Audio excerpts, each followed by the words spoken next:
Welcome to the Amadou Ahidjo Stadium here in Yaoundé, where we had the last quarter-final games. Today, the first beating Morocco against Egypt. Egypt, won that game by 2-1, and the second game was between Senegal and, of course, Guinea, Equatorial Guinea, and it was Senegal that went through with 3-1. Before today we had the other games. We had Burkina Faso, who defeated Tunisia by 1-0. That game took place in Garoua. Earlier on, the indomitable Lions of Cameroon had defeated Gambia by 2-0. That game took place at the Japoma Stadium in Douala. Let's meet Afeseh Apong, who is going to give us an insight on the quarterfinal games and as well the pairings at the semi-finals. We are getting into the business end of the competition, where the men have been separated from the boys, because all the teams that have made it through to the last four, we look at them, you see the quality that we have in the squad. I mean, the quarterfinals were quite interesting. First of all, we have teams that were not really performant in the previous rounds of the competition. For example, a Senegalese team that before today had scored just 3 goals, one in the group stage, one in the 8th final game against Cape Verde, but they came today and they scored 3 goals against Equatorial Guinea. That shows that they are gaining more confidence and maturity as the competition goes on. And we also saw the impacts that the likes of Cheikh Kouyaté, the likes of Ismaila Sarr created into the team. Ismaila Sarr, he joined the team just a few days ago and he has already made an instant impact. So that's to tell you that the competition is quite getting into the tough part of it. We saw Mohamed Salah today pairing up with Trezeguet, which shows that those are big players who can decide the game when it matters most. So I think the teams that are here, they merit to be in the semi-finals. And looking at the pairings at this moment, Senegal versus Burkina Faso, 2 countries coming from the West African part, the ECOWAS part. It's rather unfortunate. They could have loved maybe to face teams that are coming from that part of the country. And there are 2 countries that have attempted, but they have failed to win the African Nations Cup. We have Burkina Faso, who failed in 2013. We have Senegal, who have lost the finals in 2002 against Cameroon, and they lost again in 2019 against Algeria in Egypt. So this time around, this is what we call the golden generation of Senegalese football. They've been ranked the top team in Africa since the 2019 African Nations Cup final in Egypt.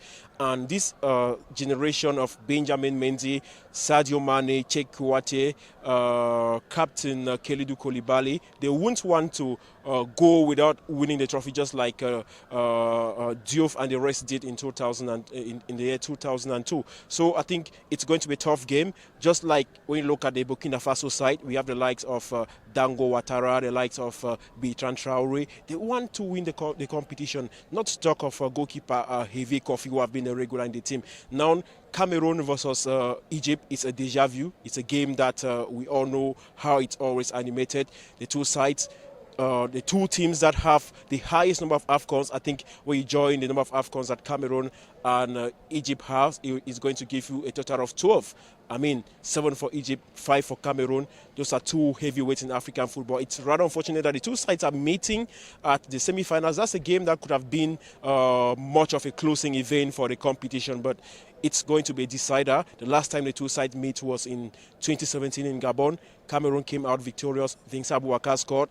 Mohamed Salah has made it clear that in 2019 he wanted to win the competition at home. He was not able to win, and gradually we've seen how Egypt is picking form, and I think it's going to be a tough one. Cameroon playing at home, hungry to close the gap with Egypt, who has 7 titles. Cameroon is looking for their 6th title. Cameroon also wants to be the 9th country to host and win the African Nations Cup. I mean, the stakes are really high, and I think it's a game that's going to be played based on few details.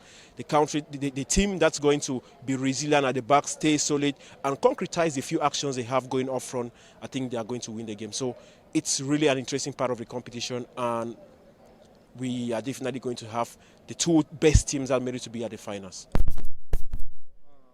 Prediction at the finals, who will play the finals and who wins? Just straight to the point. I think without being emotional, Senegal have played very well, but I don't see Senegal playing the final of the African Nations Cup 2 consecutive time. I'm tipping the Stallions of Burkina Faso based on what we've seen. They play as a team, they play as a block, not counting on individual brilliance. See the game against Tunisia, Bertrand Traoré didn't play, but we saw how they created impacts without him.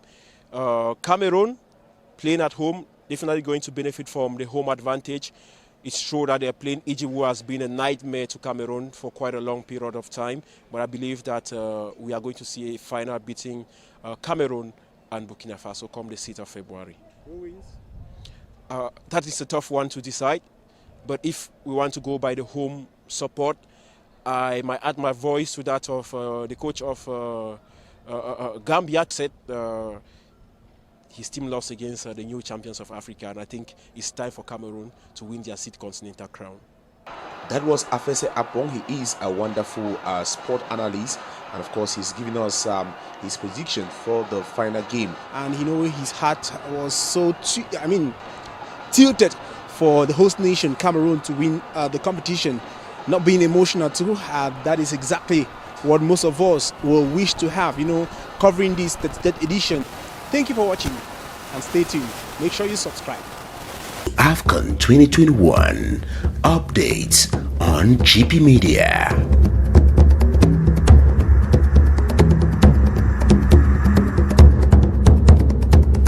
Please hit the subscribe button below.